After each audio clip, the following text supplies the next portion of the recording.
Não, eu aproveitar o Zonderman aí, porque eu entendo muito pouco de política britânica, né? Só realmente assim, a nível de curiosidade o que eu conheço, né? Eu conheço muito superficialmente. E eu acredito muito numa certa continuidade.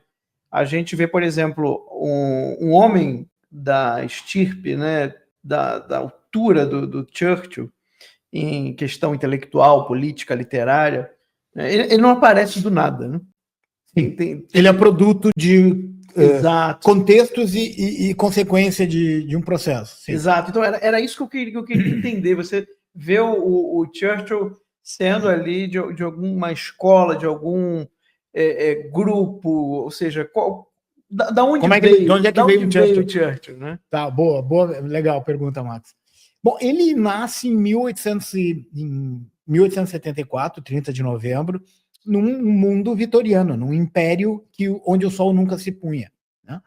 Ele é educado, ele nunca foi a uma universidade, mas ele foi à escola militar, Sandhurst. Ele é educado naqueles reformatórios, depois ele vai a Harrow School, depois ele vai a Sandhurst, e ele, antes da Primeira Guerra Mundial, ele foi a 4 guerras. Tá? Ele foi ao Sudão, ele foi a Cuba, inicialmente, como soldado e como observador. Depois ele foi ao Sudão, foi ao Paquistão, Malakand, que seria entre o Paquistão e a Índia. Né? Porque a Índia britânica, ela ia do Paquistão até a Birmânia. Né? Tudo aquilo era chamado Índia. Tá? E ele, então, depois vai à Segunda Guerra dos Boers na África do Sul. Ele é forjado na guerra. Ele não só é um soldado, como ele é um correspondente de guerra. Ele ganhou a vida, ele ganhava a vida como jornalista, escritor e palestrante. Os parlamentares britânicos não ganhavam salários, só foram ganhar salários depois da Segunda Guerra Mundial. Ele tinha que ter uma atividade. A atividade dele era literária. Ele era um jornalista. Né? E ele ele ia escrevendo e cobrindo essas guerras para os jornais. E na Segunda Guerra dos Boers, ele é feito prisioneiro. E ele tem uma atitude heróica também, protegendo alguns soldados, e ele é feito prisioneiro. E ele escapa. Ele foge. E ele tem uma odisseia, porque ele faz cerca de 600, 700 quilômetros do meio da África do Sul até Moçambique. Uau. Fugindo das mais variadas formas possíveis. E quando ele chega, então, em Moçambique, ele dá um sinal de vida, porque até então as pessoas acharam que ele tinha morrido. E ele, então, escreve aquela saga, certo? E ele se transforma, entre aspas, no James Bond de verdade, tá? De carne e osso daquele momento. E aí, a partir disso, então, ele consegue ganhar uma eleição. Ele já tinha tentado concorrer, não se elegeu, e aí, com toda essa fama, ele se elege pela primeira vez MP no parlamento.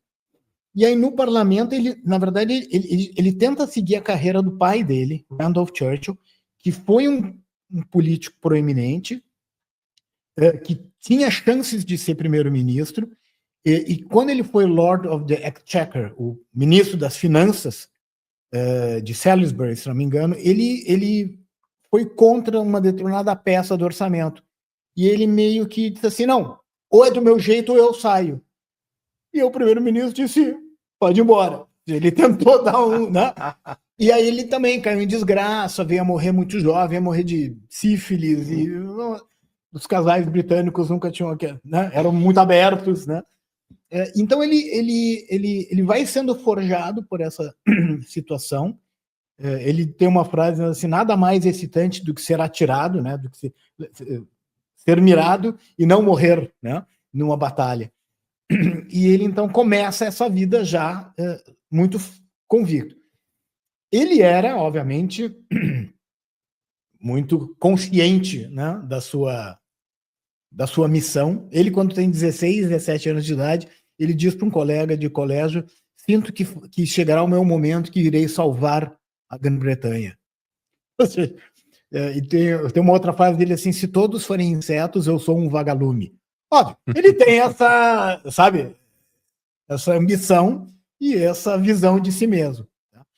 Então ele começa a construir isso, ele vai ocupando vários cargos de ministro do interior, de ministro em vários governos, Ele, em 1904, ele sai do Partido Conservador e vai para o Partido Liberal, que o Partido Conservador queria impor taxas e impostos e tarifas sobre comércio exterior, e ele, como um defensor de um livre comércio, era contra. Várias políticas que o Partido Conservador... Então ele sai e vai para os liberais.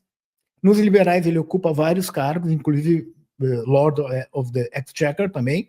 Ele foi o primeiro Lorde do Almirantado na Primeira Guerra Mundial, e ele assume em 1911, e ele consegue fazer a mudança de tecnologia dos navios de carvão para o diesel. Ele é um amante de tecnologia, ele sempre foi um amante de tecnologia. Depois ele cria a Royal Air Force, ele faz os desenhos dos primeiros tanques, ele era um alucinado por tecnologia.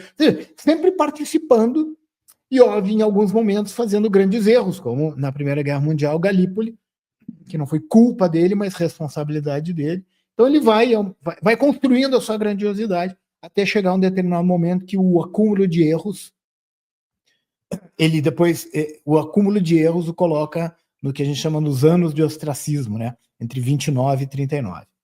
Ele, no Partido Liberal, ele cria uma série de, que a gente diria hoje, temas de justiça social, ele cria um salário mínimo, ele cria uma legislação para evitar que as crianças fossem utilizadas em trabalho a partir de uma determinada idade. Ele estabelece regras para que as crianças fossem aos colégios, ele estabelece um sistema de pensão baseado ainda em Bismarck, né? Para as viúvas de guerra, para uma série de situações. Ele constrói uma teia social de defesa dos que não podem ser defendidos pelo Estado de alguma forma, né? Chamar isso de socialismo? Não, isso é liberal. Isto é liberalismo, né? Na essência, né? Ou seja, porque a sociedade funciona como um tecido geral.